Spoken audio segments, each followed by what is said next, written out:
Hello मेरे प्यारे बच्चों, जो बच्चे अभी कक्षा 11वीं में आए हैं, जो बच्चे अभी 10वीं क्लास करके आए हैं और जिन्होंने कॉमर्स लेने की सोच ली है, जो बच्चे कॉमर्स में कूद चुके हैं, दोस्तों आप सभी के लिए मैं पूरी सीरीज़ लेकर आ रहा हूँ अकाउंट्स क्लास की, जहाँ पर मैं आपको डिटेलिंग में आपको अकाउंट्स के बारे में सिखाऊंगा, अकाउंट्स के हर चैप्टर के बारे में सिखाऊंगा, एक एक कंसेप्ट के बारे में सिखाऊंगा, डिटेलिंग में समझाऊंगा। आपको कहीं ट्यूशन लेने की जरूरत नहीं है। मेरे से आपको प्रॉमिस करना होगा नीचे इस वाली वीडियो में कमेंट बॉक्स में जाकर, यस सर मैं कभी भी 11th का या 12th क्लास का ना ट्यूशन नहीं लूँगा, ये प्रॉमिस करो।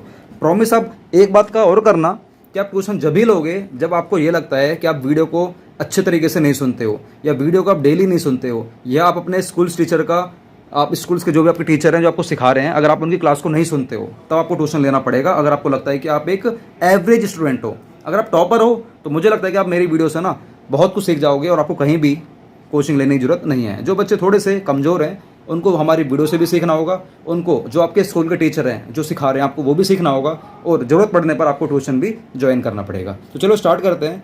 हमारी जो बुक होने वाली क्लास 11th की दोस्तों, वो होने वाली है TS ग्रेवाल की। वैसे मेरे पास कमेंट आने वाले हैं कुछ दिन बाद, मुझे मालूम आएंगे कि सर आप TS ग्रेवाल को छोड़कर आप सर DK गोयल की करवाओ। देखो मैं आपको एक बात बता देता हूँ, TS ग्रेवाल से करवाऊँ मैं चाहे DK गोयल से कराऊँ, कंसेप्ट अकाउंट्स के चाहे मैं किसी और से बुक कराऊँ, चाहे कोई सी भी बुक हो सकती है, TS ग्रेवाल, DK गोयल, या कोई भी कोई भी अदर बुक, चाहे NCERT की हो या कोई भी अलग राइटर की हो सकती है। कंसेप्ट मेरे प्यारे प्यारे छोटे छोटे बच्चों, कंसेप्ट सभी के सेम होते हैं। तो आपको बिल्कुल चिंता नहीं करनी है कि यार ये कौन सी बुक है, सर आप इस वाली बुक से करा रहे हो तो क्या मुझे ये वाली बुक लेनी पड़ेगी या नहीं लेनी पड़ेगी। आपको बिल्कुल नहीं लेनी, आपके पास जो भी बुक है ना उसी से आप काम चला लेना, ठीक है। तो चलो स्टार्ट करते हैं बिना किसी और ज़्यादा बातों के। ये आप देख सकते हो कितनी मोटी बुक आपको देखने को मिलेगी, बहुत मोटी बुक है, बहुत मोटी बुक है। तो हमारी तुम्हारी जंग बहुत लंबी चलने वाली है, इस बात को आप याद रखना, ठीक है। Yes sir. तो चलो हम लोग दिखाते हैं आपको पहले सिलेबस कैसे है, कितना है, क्या नहीं है। आप यहाँ पर देख सकते हो, ये है दोस्तों आपका सिलेबस। यहाँ पर आपको बहुत सारे चैप्टर देखने को मिलेंगे, चैप्टर 1 से लेकर 2, 3, 4, 5, 6, 7, 8 ऐसे करते आपके चैप्टर आएंगे 22 तक। हालांकि आपको लास्ट के 2 चैप्टर करने नहीं हैं, जो कि कभी भी आपको कोई स्कूल वाला नहीं कराएगा, ना ही आपके सिलेबस में आते हैं। तो आप इन 2 चैप्टर को कहीं ना कहीं छोड़ सकते हो, कोई दिक्कत वाली बात नहीं है। बट स्टिल अगर आप लोग कहोगे तो मैं इन 2 चैप्टर को भी करवा दूंगा, लेकिन बाकी 20 चैप्टर तो आपको करने ही करने हैं पूरे साल में, ठीक है ना। कोई 1-2 महीने में नहीं करने, पूरे साल में करने हैं। और हम लोग स्टार्ट करेंगे दोस्तों अपने चैप्टर नंबर, आपको लगेगा 1 से, लेकिन हम लोग करेंगे चैप्टर नंबर 2 से, जो कि हमारा बेसिक अकाउंटिंग टर्म्स। यहाँ से हम लोग सीखेंगे। यहाँ पर मैं आपको 16 पेज का हमारा चैप्टर होने वाला है, 2.1 से लेकर 2.16 तक, मतलब 16 पेज का हमारा चैप्टर है। 16 पेज का हमारा चैप्टर है। आप यहाँ पर देखो, मुझे बताओ सबसे बड़ा चैप्टर हमारा कौन सा है? 24 वाला है, 66 वाला है, या 58 वाला है, या 92 वाला है? कौन सा है सर? 92 वाला है। तो यस, इसका मतलब ये है आपको इस चैप्टर में बहुत ज़्यादा जोर लगाना पड़ेगा, लेकिन खैर कोई दिक्कत नहीं, आराम से आ जाएंगे। अब हम लोग स्टार्ट करते हैं चैप्टर नंबर 2 से। 2.1 पे आ जाओ फटाफट से।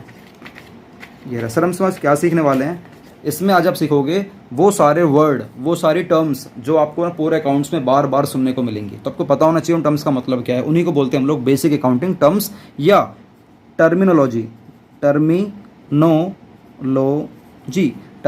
बोलते हैं। मतलब वो सारी टर्म्स जो आपको पूरे अकाउंट्स में हर बार आपको देखने को मिलेगी, हर बार आपको सुनने को मिलेगी। जैसे कि आप यहाँ पर देख सकते हो, this chapter would enable you to understand accounting terms prescribed in syllabus. देखो कितने सारे वर्ड हैं।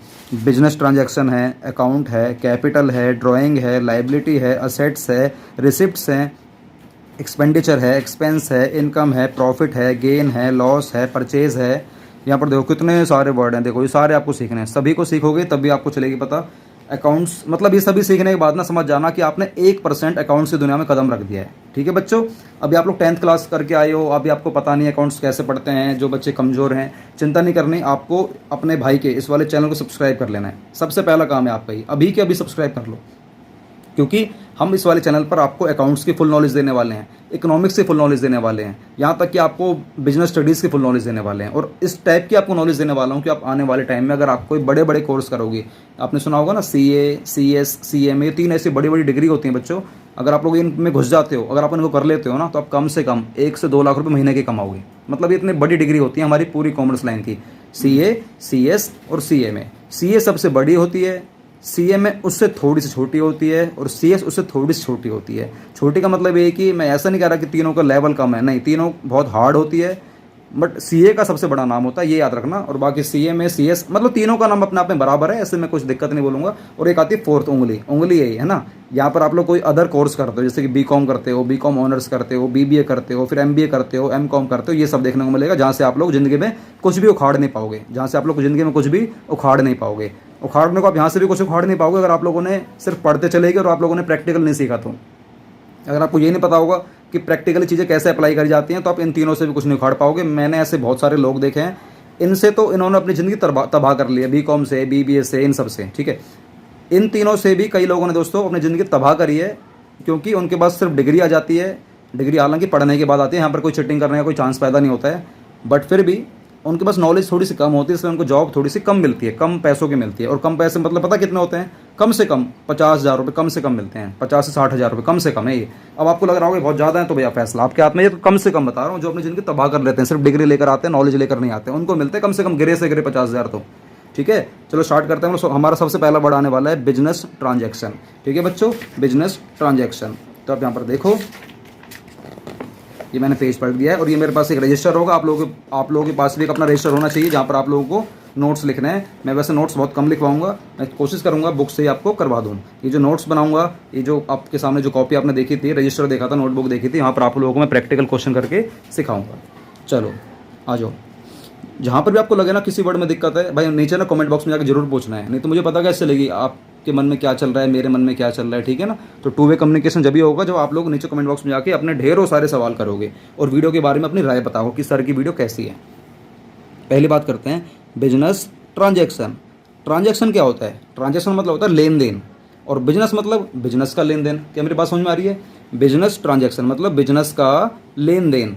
अब बिजनेस के लेन देन कई सारे हो सकते हैं बच्चों, जैसे कि मान के चलो आपके दुकान, आपके आसपास, घर के आसपास कोई भी दुकान है, कोई भी राशन की दुकान है, कोई भी ग्रोसरी की दुकान है, ठीक है ना, कोई भी किराने की दुकान है, तो आप लोग देखते हो उस वाले दुकान की कितनी सारी ट्रांजैक्शन होती है। आप लोग जाते हो ना दुकान पर कि मुझे तेल की शीशी दे दो, मुझे चावल 1 किलो दे दो, मुझे 1 किलो चीनी दे दो, मुझे आटे का 1 कट्टा दे दो, मुझे 10-12 मैगी दे दो, मुझे ये दे दो, मुझे वो दे दो। ये सारी क्या हो रही है? बिजनेस की ट्रांजैक्शन हो रही है, आप सभी के साथ ट्रांजैक्शन हो रही है। अब आप सभी क्या करते हो? आप सभी या तो आप उस दुकानदार को पैसे देकर आ जाओगे, भाई सीधी सी बात है, आपने कोई माल लिया है तो आप क्या करोगे? उसको पैसे देकर आ जाओगे। मान के चलो आप उससे, दुकानदार से एक मार्कर लेकर आते हो, ये वाला मार्कर लेकर आते हो। दुकानदार ने बोला कि ये मार्कर है 30 रुपीज़ का, आई थिंक 30 रुपीज़ का होगा, वैसे शायद 20 से 25 का आता है। चलो कोई बात नहीं, इस पर ज़्यादा बात नहीं करते हैं। ये हमारा मार्कर मान के चलो दुकान वाला आपको 30 रुपये का दे रहा है। तो दोस्तों ये बिजनेस के पास माल रखा हुआ है। अब माल को हम लोग माल बोल रहे हैं फिलहाल, लेकिन इसको ना गुड्स बोलते हैं, बाद में बताऊंगा गुड्स कैसे बोलते हैं। दुकानदार के पास ये वाला माल रखा है, आपने ये उस दुकान से माल खरीद लिया, ये मार्कर खरीद लिया। तो जैसे आपने खरीद लिया तो दोस्तों वो बिजनेस की क्या हो गई है? ट्रांजैक्शन हो गई, बिजनेस की ट्रांजैक्शन हो गई। अब इसके भी 2 तरीके हो सकते हैं, या तो आप इस मार्कर को नगद लेकर आओगे या आप इस मार्कर को उधार लेकर आओगे। ये वाली बात बोलकर लाओगे मेरे पापा पैसे दे देंगे या मेरी मम्मी पैसे दे देगी। अगर आप इसको उधार लेकर आए हो तो इसे बोलते हैं क्रेडिट ट्रांजैक्शन। क्या बोलते हैं? क्रेडिट। सर लिखवा दो ना? लिखवाऊंगा, चिंता मत करो, चिंता नहीं करनी, सुन तो जाओ पहले। 2 तरीके से आप लोग इस सामान को लेकर आओगे, या तो क्रेडिट ट्रांजैक्शन मतलब उधार लेकर आओगे, या कैश ट्रांजैक्शन मतलब नगद लेकर आओगे। क्या बात समझ में आ रही है? यस सर, बात समझ में आ रही है।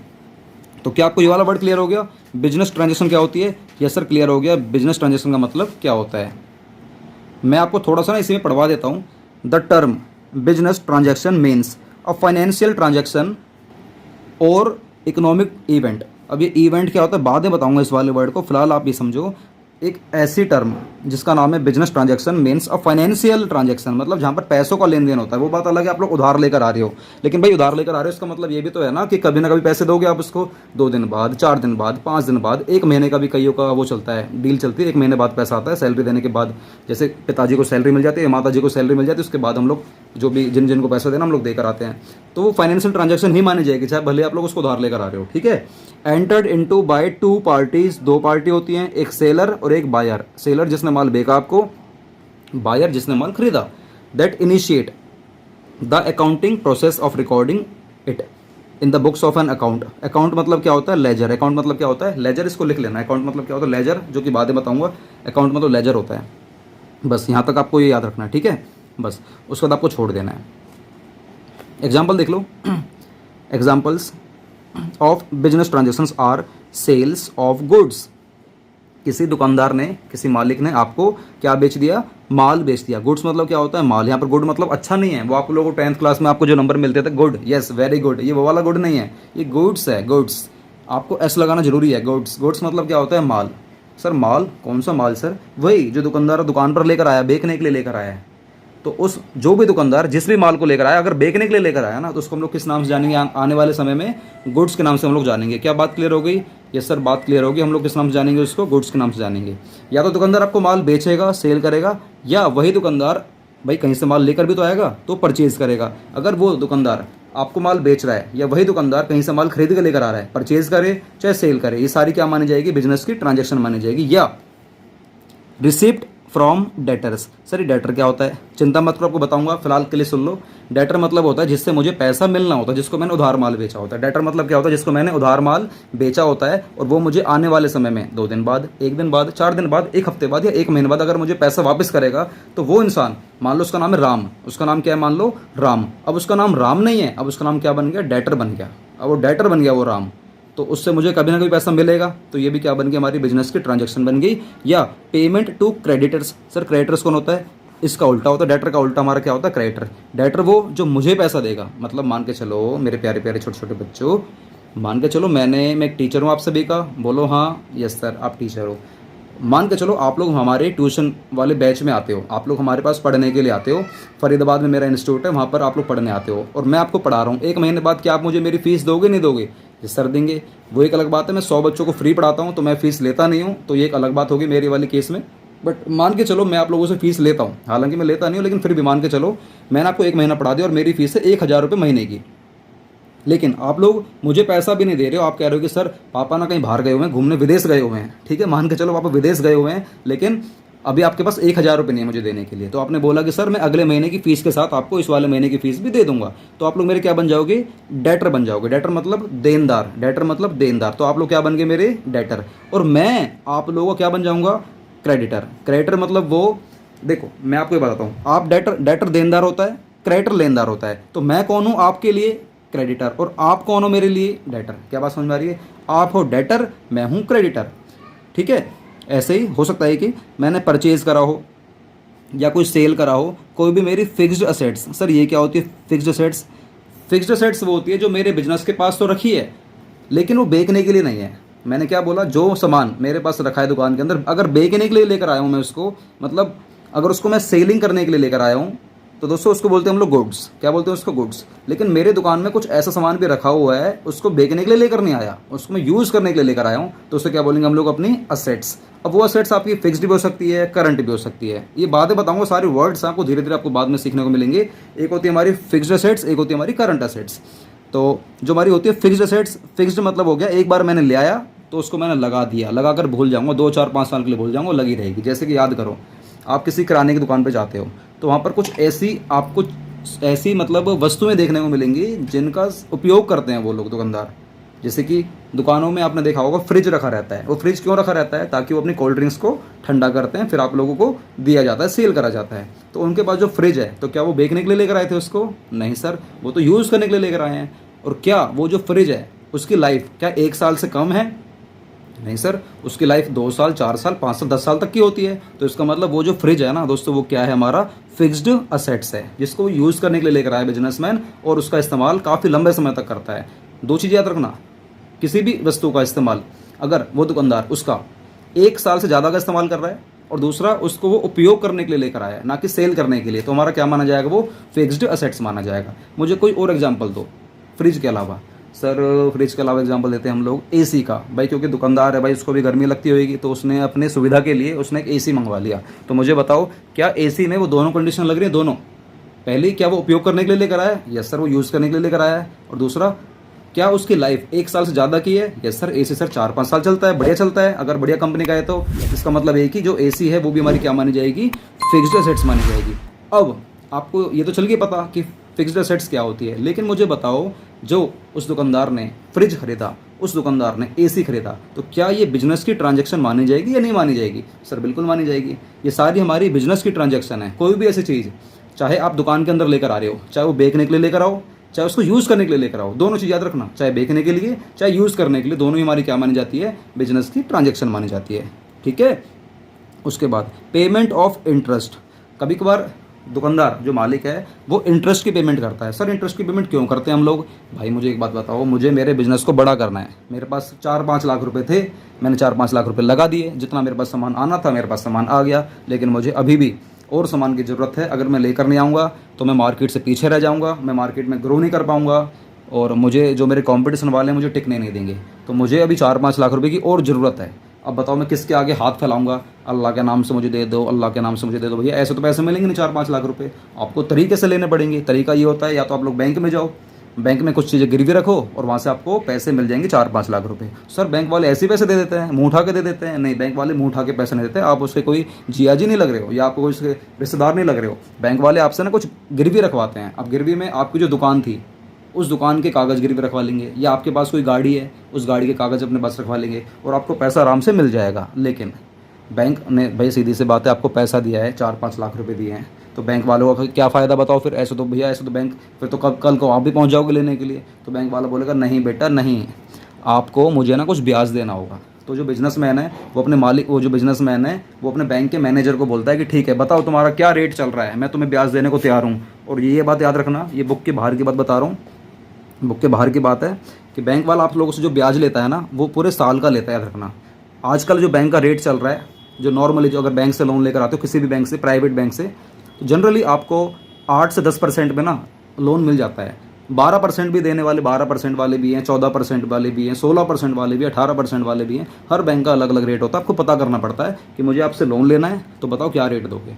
तो बताओ अगर आप लोग उस बैंक को इंटरेस्ट देकर आओगे 1 साल बाद, जो भी इंटरेस्ट बनेगा आपके उस वाले प्रिंसिपल अमाउंट पर, तो क्या वो बिजनेस की ट्रांजैक्शन मानी जाएगी नहीं मानी जाएगी? सर बिल्कुल मानी जाएगी बिजनेस की, क्योंकि आपने जो लोन लिया किसके लिए लिया? बिजनेस के लिए लिया। अब आपकी जो ट्रांजैक्शन हो रही है बैंक से उस बिजनेस की, उस दुकानदार की जो ट्रांजैक्शन हो रही है बैंक सीधा बैंक से हो रही है, तो वो जो ट्रांजैक्शन हो रही है, जो लेन देन हो रहा है वो बैंक का किससे हो रहा है? सीधा दुकान से हो रहा है। तो ये भी दोस्तों बिजनेस की ट्रांजैक्शन मानी जाएगी। एक वर्ड देखने को मिलेगा डिविडेंड, ये अभी फिलहाल काम का नहीं है, बाद में कभी चलेगी पता 12th क्लास में डिविडेंड क्या होता है। क्लियर? Yes sir. थोड़ा सा आगे चलते हैं। कैरेक्टरिस्टिक्स या फीचर्स या एलिमेंट्स, तीनों का मतलब सेम होता है। रखना लिखा नहीं है लेकिन आपको एक्सपीरियंस से बता रहा हूँ। कैरेक्टरिस्टिक्स लिख लेना आप लोग कहीं ना कहीं। कैरेक्टरिस्टिक्स, फीचर्स या एलिमेंट्स ऑफ बिजनेस ट्रांजैक्शन, मतलब एक बिजनेस की जो भी ट्रांजैक्शन होती है उसमें कौन कौन से एलिमेंट्स लगते हैं। पहला, it is concern with money और money is worth of goods और सर्विस। जो हमारी बिजनेस की ट्रांजैक्शन होती है दोस्तों किससे कनेक्ट होती है? पैसों से। भाई सीधी सी बात है, पैसों में हम लोग लेन देन करते हैं, पैसों में, या आप लोग मनी इज वर्थ में लेन देन करते हो। Money is worth, money is worth मतलब होता है कि पैसों के बदले में कुछ। जैसे कि बिजनेस ने बोला, जैसे कि आपने एक स्टार्ट करा बिजनेस, स्टार्ट करा तो बिजनेस में आपके 5 लाख रुपए लगने हैं, तो आपने 4 लाख रुपए तो लगा दिए बिजनेस के अंदर कि 4 लाख का सामान आ जाएगा और रहेंगे 1 लाख रुपए।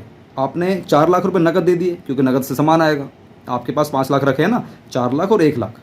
4 लाख आपके पास नकद रखा है क्योंकि आप उस पैसों से सामान लेकर आओगे बेचने के लिए, और आपके पास जो 1 लाख रुपए रखे हुए हैं ना वो मनी इज वर्थ रखी हुई है। मनी इज वर्थ मतलब पैसा नहीं रखा उस 1 लाख का। हो सकता है कि आपने सेकंड हैंड कोई एसी ले लिया हो, सेकंड हैंड कोई फ्रिज ले लिया हो, सेकंड हैंड आपने कोई फर्नीचर बनवा लिया हो, सेकंड हैंड आपने कोई कूलर ले लिया हो, सेकंड हैंड आपने कोई काउंटर बनवा लिया हो, सेकंड हैंड एक तराजू ले लिया हो, सेकंड हैंड कुछ भी ले लिया हो भाई, लेकिन पैसा नहीं रखा आपके पास। आपने उस 1 लाख का कोई सामान लगा दिया है तो उसे बोलते हैं मनी इज वर्थ। अब एक बात बताओ यार, आपने अपने बिजनेस में चाहे पैसा लगाया हो चाहे पैसों के बदले में आपने फर्नीचर, मशीन, एसी, फ्रिज कुछ भी लगा दिया हो, उसे बोलते हैं मनी इज वर्थ। ये भी हमारी क्या मानी जाएगी? बिजनेस की ट्रांजैक्शन मानी जाएगी।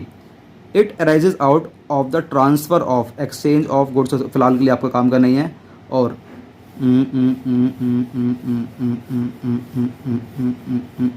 फिलहाल के लिए कोई चीज़ काम की नहीं है, जितना मैं समझा रहा हूँ उतना समझते हुए चलो, ठीक है। अब हम लोग थोड़ा नीचे आते हैं। यहाँ पर देखो, ट्रांजैक्शन हमारे 2 टाइप की होती है।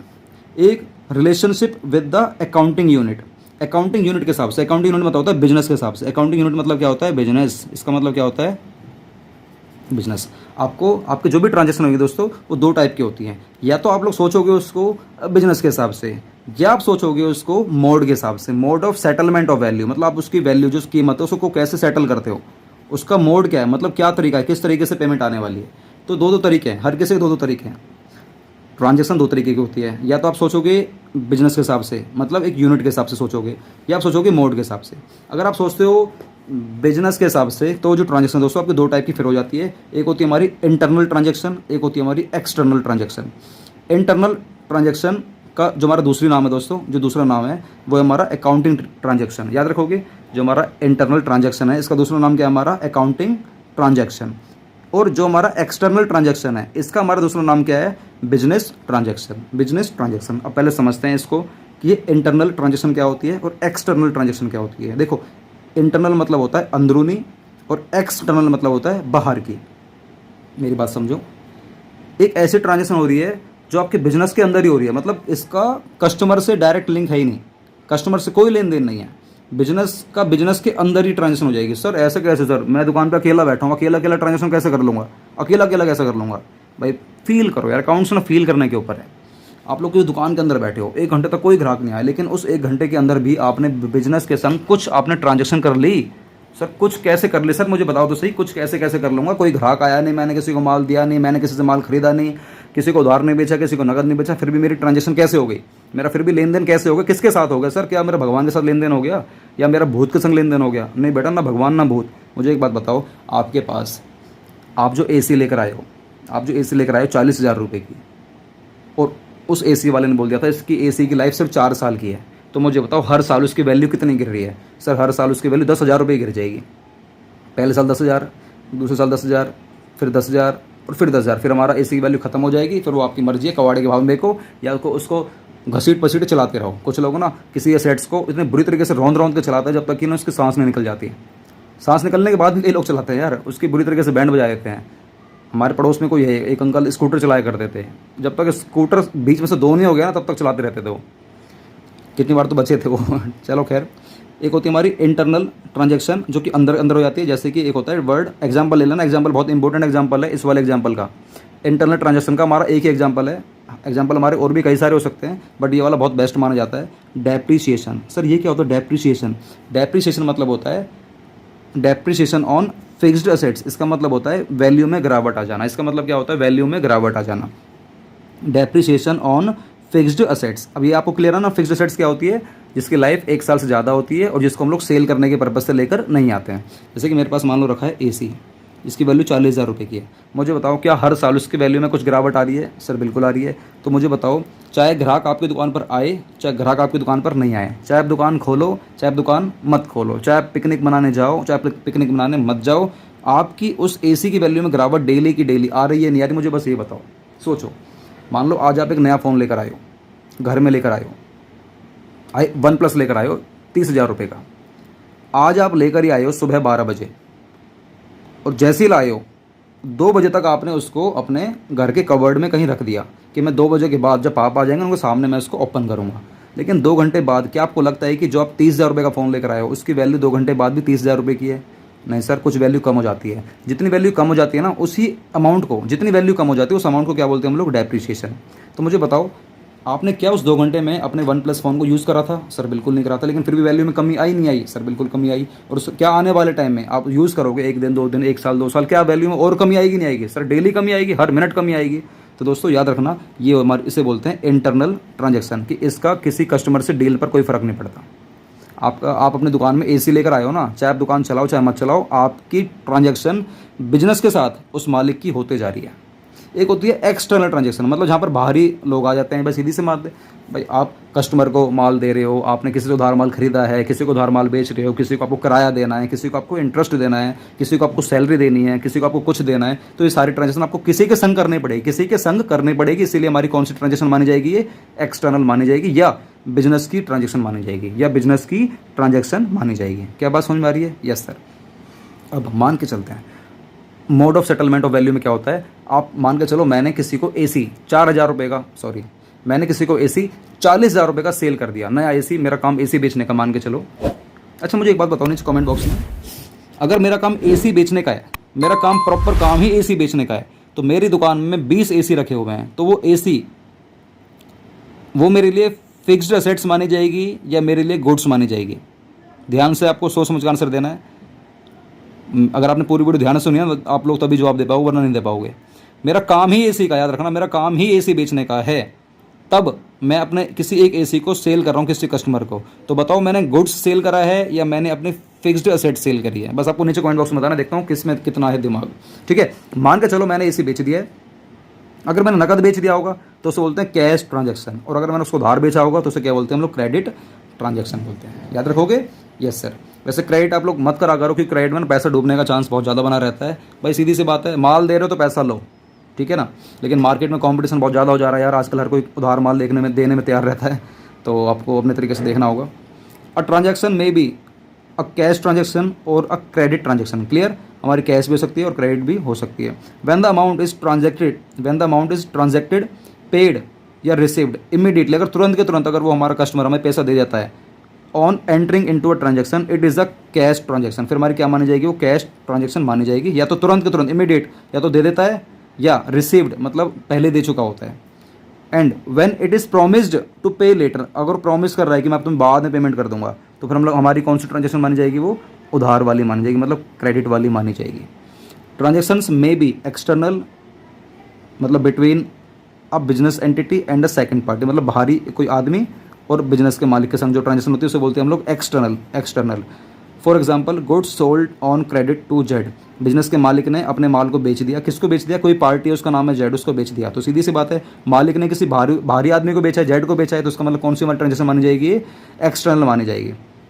और इंटरनल मतलब वो होती है does not involve second party, जैसे यहाँ पर हमारा सेकंड पार्टी कोई इन्वॉल्वमेंट ही नहीं होता। जैसे कि एग्जांपल में डेप्रिसिएशन, अपने आप ही हमारा डेप्रिसिएशन लगते जा रहा है। आप चाहे दुकान चलाओ चाहे मत चलाओ, चाहे आप दुकान खोलो चाहे मत खोलो, आपका भी रेंट जाएगा ही जाएगा। अगर आपने दुकान किराए पे ले रखी है तो आपका रेंट जाएगा ही जाएगा। आपका बिजली का बिल, आपका इलेक्ट्रिसिटी बिल आपका आएगा ही आएगा। अगर आप लोग दिल्ली में नहीं हो तो ठीक है, वरना दिल्ली में फ्री आता है, कुछ लिमिट तक फ्री आता है, उसके बाद आपको फिर भी देना पड़ता है। आप चाहे दुकान खोलो चाहे मत खोलो, आपको लोन पर इंटरेस्ट आपको देना ही देना होता है। आपको लोन पर इंटरेस्ट देना ही देना होता है। वो आपको बैंक वाले ये नहीं बोलेंगे, आप बैंक वालों से आगे ये नहीं बोलोगे अरे कोई बात नहीं भाई, मैंने 1 महीने दुकान नहीं खोली थी यार, घर में दिक्कत हो गई थी यार, घर में ना कुछ प्रॉब्लम हो गई थी, समझा कर यार, बैंक वाले समझा कर यार। वो नहीं समझेगा भाई, उसको इंटरेस्ट से मतलब है, सीधी सी बात है। ना ही आपने जिसकी ज़मीन जिसका इस्तेमाल करो, जिसकी ज़मीन का, वो भी भाई अपना ब्याज लेगा, मतलब किराया लेगा, उसको किसी से मतलब नहीं है। ठीक है, याद रखोगे, ये सब याद रखेंगे। इसे बोलते हैं इंटरनल ट्रांजैक्शन, जो मतलब बिजनेस के अंदर ही होती है। लेकिन दोस्तों इन एग्जांपलों को तीनों को दोस्तों इसी कैटेगरी में रखते नहीं है, इस वाली कैटेगरी में रखते नहीं है। जनरली इंटरनल रखते नहीं है। क्यों नहीं रखते भाई? मुझे बताओ, रेंट आप किसको दोगे? सर रेंट तो मैं किसी बाहर एक इंसान को दूंगा जो कि भारी है, मतलब हमारे बिजनेस के अंदर का नहीं है, भारी है। अगर भारी है तो हमारा इंटरनल कैसे हो गया? तुम्हारा क्या माना जाएगा? वो एक्सटर्नल ही माना जाएगा। लेकिन फिर भी मैं आपको वो एग्जांपल दे रहा हूँ जो होने ही होने, दुकान खुलने या ना खुलने से फ़र्क नहीं पड़ता। इन एग्जांपलों को आप लोग इसमें मत इंक्लूड कर लेना, पहले बोल रहा हूँ, आप लोग इसमें इंक्लूड मत कर लेना, इस वाली गलती को मत कर देना। इसका एग्जाम्पल सिर्फ एक ही है, जो कि है हमारा डेप्रिसिएशन। याद रखोगे, अगर कोई आपसे पूछता है बताओ इंटरनल जो हमारी ट्रांजेक्शन होती है उसको कोई एग्जाम्पल दो, तो आपको सिर्फ और सिर्फ डेप्रिसिएशन ही देना है, ये सब नहीं देने। बट ये आपको याद रखना है कि ये आपके होने ही होने हैं, अपने आप ही हो जाते हैं। तो इसका मतलब ये नहीं कि इंटरनल है। भाई मुझे बताओ, आप बिजली का बिल देकर आओगे, क्या बिजली का बिल मालिक क्या अपने आप को देगा? नहीं, वो तो किसी थर्ड पार्टी को देकर आएगा, थर्ड पार्टी सेकंड पार्टी को देकर आएगा, जो कि गवर्नमेंट है। आप लोन पे इंटरेस्ट देकर आओगे, क्या आप अपने आप को दोगे लोन पे इंटरेस्ट? अरे भैया, तुमने जिससे लोन लिया आप उसको ब्याज दोगे, जो कि सेकंड पार्टी मतलब बैंक का मैनेजर है। तो ये सारे एग्जाम्पल किसके हो गए? हमारे एक्सटर्नल के हो गए हैं, ये इंटरनल के बिल्कुल भी नहीं है। क्या बात क्लियर हो गई? Yes sir. उसके बाद ये हमारा आ गया सेकंड वाला वर्ड, सेकंड वाला हमारा टर्म आ गया। यहाँ से हम लोग कल अपनी क्लास को कंटिन्यू करेंगे।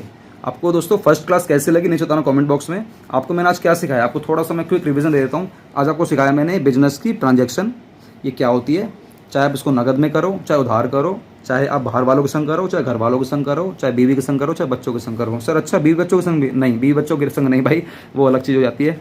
ठीक है, आप इसको मनी में करो, चाहे मनी इज़ वर्थ में करो, आपकी मर्जी है। और आप यहाँ पर देख सकते हो, आपकी जो बिजनेस की ट्रांजैक्शन है 2 टाइप की होती हैं। एक आप सोचोगे या तो किसके हिसाब से, बिजनेस के हिसाब से, एक सोचोगे मोड मतलब किस तरीके से पेमेंट हो रही है।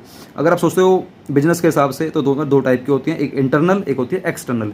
इंटरनल का हमारा जो दूसरा नाम है उसका नाम है हमारा अकाउंटिंग ट्रांजैक्शन, और एक्सटर्नल का हमारा दूसरा नाम क्या है? Business transaction.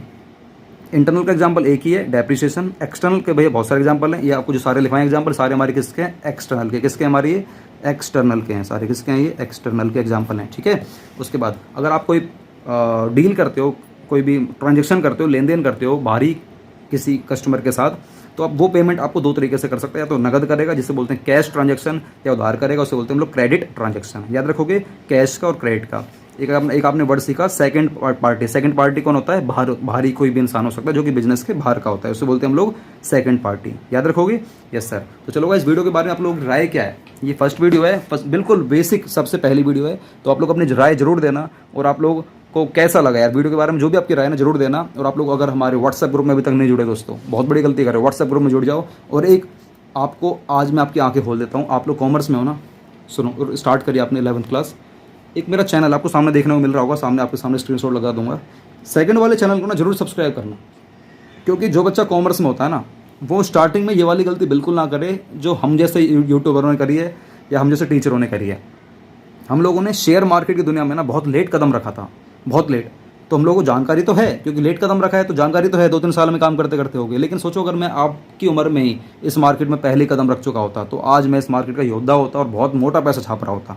हम लोग कॉमर्स लाइन में हैं। कॉमर्स लाइन का मतलब ही होता है पैसा कमाना, पैसों का हिसाब किताब रखना, पैसों को मैनेज करना। अगर आप लोग कॉमर्स में होकर अगर आप लोग शेयर मार्केट की दुनिया को नहीं समझ रहे हो तो आप लोग सबसे बड़ी गलती कर रहे हो स्टार्टिंग स्टेज पर, याद रखना। तो आप लोग हमारे सेकंड वाले चैनल को जरूर सब्सक्राइब करना। डे 1 से हमारी वीडियो आनी स्टार्ट हो गई हैं। डे 1, डे 2, डे 3 ऐसे करते करते सारी वीडियो देख लो। आप लोग जितनी वीडियो देखोगे ना आपकी नॉलेज बढ़ेगी। मैं आप लोगों से इन्वेस्टमेंट करने के लिए नहीं बोल रहा हूँ कि आप लोग पैसा लगाओ ना, बिल्कुल नहीं कर रहा, 1% नहीं कर रहा। हाँ आप ये कर सकते हो। आप लोग जो मैंने आपको उस वाली वीडियो में, आप जो हमारे सेकंड वाले चैनल पर जाओगे आपको एक उस वाली वीडियो में, हर वीडियो में ना आपको नीचे डिस्क्रिप्शन में एक लिंक देखने को मिलेगा। उस लिंक पर क्लिक करके आप लोग अपना अकाउंट खुलवा सकते हो। अकाउंट खुलवा कर आप लोग सीख सकते हो। पैसा मत लगाना, 100, 200, 500 रुपये से आप स्टार्टिंग कर सकते हो। बस सीखो कि किस तरीके से मार्केट काम कर रही है, आपको चलेगी पता। आपका नज़रिया कॉमर्स को ना जीने का, सीखने का, पढ़ने का नज़रिया आपका ऐसा हो जाएगा दुनिया में किसी का नहीं होगा। तो आप लोग चाहो तो वहाँ पर अपने अकाउंट को ओपन करवा लेना। और ज़्यादा लंबी डीलिंग मत करना, 100, 200, 500 रुपये से ऊपर बिल्कुल, इससे ऊपर करनी ही नहीं है, कसम खा लेना। और अगर आप लोग करते नजर आए तो याद रखना मेरे से बुरा कोई नहीं होगा, फिर मैं आपको पकड़ पकड़ के मारूंगा, याद रखना, ठीक है। चलो मैं बस ये चाहता हूँ आप लोग कॉमर्स के बहुत बड़े हीरो बनो एक दिन। लड़कियाँ हो तो हीरोइन, लड़के हो तो हीरो। चलो भाई बाय।